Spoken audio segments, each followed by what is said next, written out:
coming out here tonight in the threat of rain. Most of you most likely had other responsibilities and obligations to attend to, and I'm not alone in my gratitude. Your nation will thank you for bothering to take notice and stand up during these historic times. And I would venture to say future generations will look back at 2009 as the year that ordinary, hardworking Americans answered Abraham Lincoln's almost 146-year-old call for a new birth of freedom. Amen.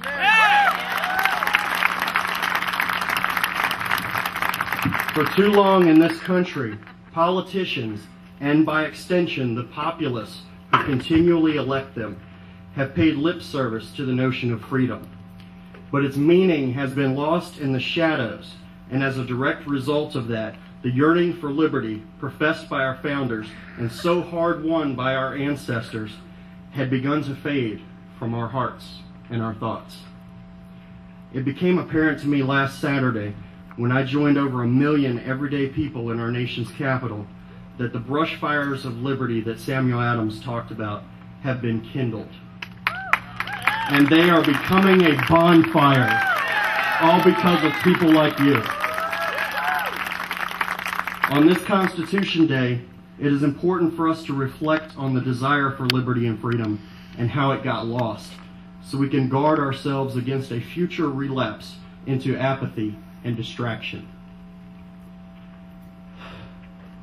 Make no mistake, the desire for liberty is eternal and indeed intrinsic in human nature.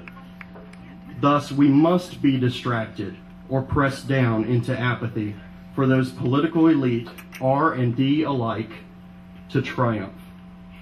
And so they have done just that for decades. In order to really understand how this could have happened, it is important to study constitutional revisions.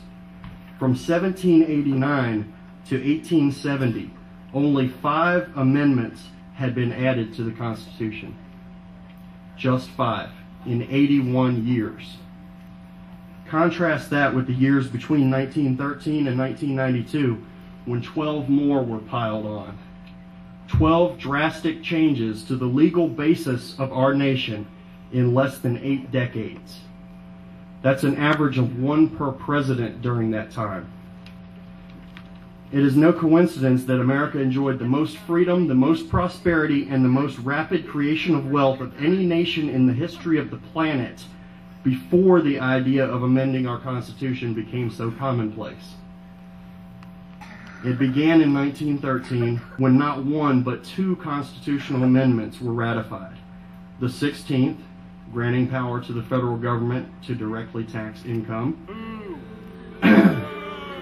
and the 17th, taking away the state's authority to appoint senators as ambassadors to represent the interests of the sovereign states in Washington, D.C. Now, while I firmly believe the scope of the damage caused by the 17th Amendment has never been fully realized, I'm here tonight to focus on the 16th. Because after all, we have a rich tradition in this country of tea parties and anger of over taxation going hand in hand. Our founders, in their brilliance, expressly forbade direct taxation of income for one simple reason. They understood the nature of man. They knew that a small group of legislators could never be trusted with such enormous power. The 16th Amendment directly refuted that logic. Chief Justice of the Supreme Court John Marshall said in 1819, "The power to tax is the power to destroy." And the late Jack Kemp said many times that you cannot have capitalism without capital. Amen. Both men were correct. By 1918, the top marginal tax rate had increased to 11 times the original 7%. As top marginal rates went up, the numbers of people earning these top incomes fell off drastically, causing Congress to steadily lower the confiscatory thresholds to broaden the tax base. Does this cram down make any sense? More importantly, does taxing income make sense, especially with unemployment so high and with no end in sight? Fair tax. That's right, fair tax. Fair tax. Ronald Reagan echoed Marshall when he said that when you tax something, you get less of it. This is evidenced by our corporate income tax, the second highest in the world, and the fact that corporations have been moving steadily over the last few decades toward more favorable locales in regards to capital and labor taxation. Now, I've worked in the manufacturing sector most of my adult life. I've seen the layoffs and the empty buildings, and most of that is caused by our corporate income taxation. So what is the answer? Will a flat income tax alleviate some of these issues? Well, let's look at history. In 1986, the tax code was simplified from 15 different marginal tax rates down to 4. This was touted as a monumental accomplishment, and both parties compromised for nearly 2 years to come to an agreement and get it passed. So how'd that work out for us? In the 23 years since, the tax code has been changed over 16,000 times, bewildering even the most experienced tax advisors and accountants, as evidenced. Couldn't get it right. Geiger don't pay taxes. Not to mention the gigantic class action lawsuit settlement agreed to by H&R Block a couple years ago. I, for one, believe that when signs of rot and decay show up on the outside, perhaps it's safe to conclude that the inside is diseased. Yes. Amen.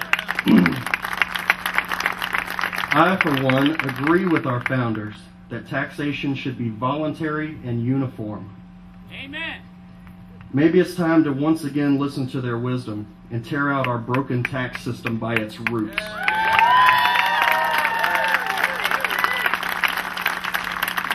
Congress changes the tax code constantly to broaden the base while neglecting the obvious. The broadest and most consistent base for taxation is consumption. Perhaps the fair tax isn't your cup of tea, pardon the pun, but a national retail sales tax deserves a closer look.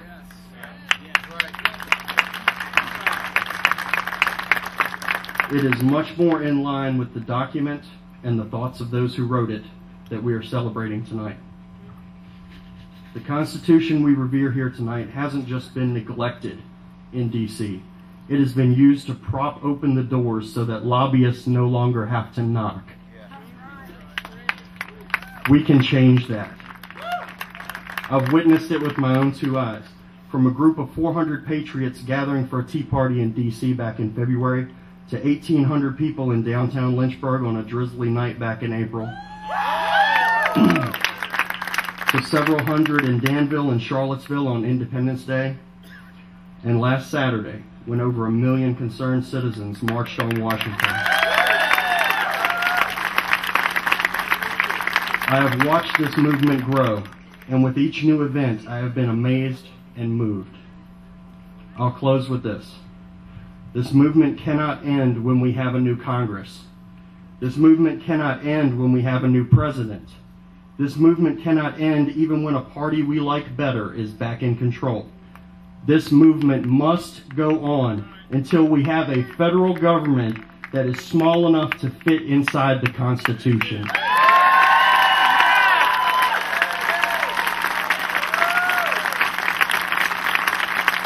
I hope to see you next time around as we continue this fight.